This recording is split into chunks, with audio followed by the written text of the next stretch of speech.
Bonjour, je m'appelle Katia et je travaille pour Turbo Impôt. Aujourd'hui, j'ai quelques conseils utiles pour les retraités.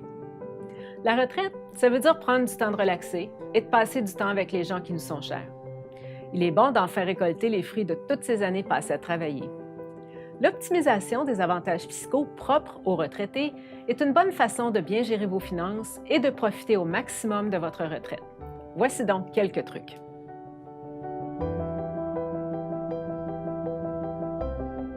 Le fractionnement de votre revenu de retraite entre vous et votre conjoint peut être une excellente façon de réduire votre revenu et d'éviter les impôts de récupération.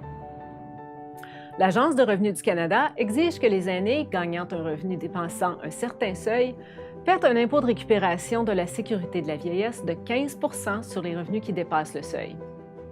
En 2017, le seuil est de 74 788 $, mais ce montant change tous les ans. Ce qui est bien, c'est que si votre conjoint gagne moins que le montant du seuil, vous pouvez fractionner votre revenu de retraite entre vous deux.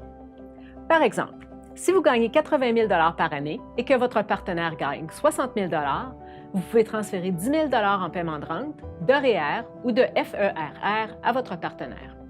Le transfert fait passer les deux revenus à 70 000 $. Le revenu familial reste le même, mais vous évitez l'impôt de récupération de la Sécurité de la vieillesse. N'oubliez pas que le paiement maximal de la Sécurité de la vieillesse en 2017 est de 579 $ par mois. Si vous et votre époux ou conjoint de fait ne recevez pas de paiements égaux du régime de pension du Canada, vous devriez songer à les partager. Lorsque vous faites la demande de partage des pensions, l'Agence de revenus du Canada détermine le montant partagé d'après le temps pendant lequel vous étiez avec votre conjoint pendant vos années sur le marché du travail. Le partage des pensions peut augmenter le revenu d'un partenaire en diminuant le revenu de l'autre, mais il offre des avantages fiscaux semblables au fractionnement du revenu de retraite. Cette année, le paiement maximum du régime de pension du Canada a légèrement augmenté. Il est maintenant de 1 114 $ par contribuable.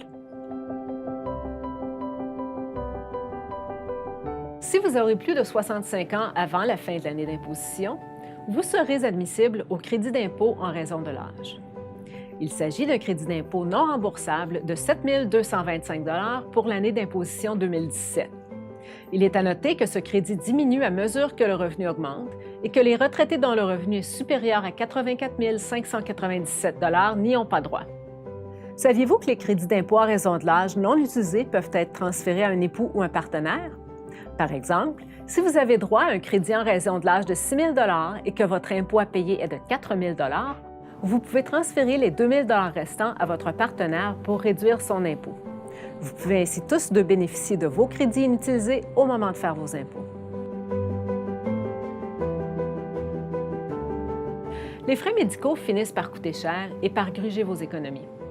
Vous devriez garder tous vos reçus de frais médicaux car le montant cumulé peut faire une bonne différence quand vient le temps de faire vos impôts. Tous les frais médicaux qui dépassent le plus petit montant entre 3 % de votre revenu net et 2 237 $ peuvent être demandés dans vos déclarations de revenus. Il est également bon de comparer le montant que vous désirez demander au montant que votre époux ou conjoint de fait peut demander. Il peut être plus avantageux pour celui ayant le revenu net le moins élevé de faire la demande. Souffrez-vous d'un handicap?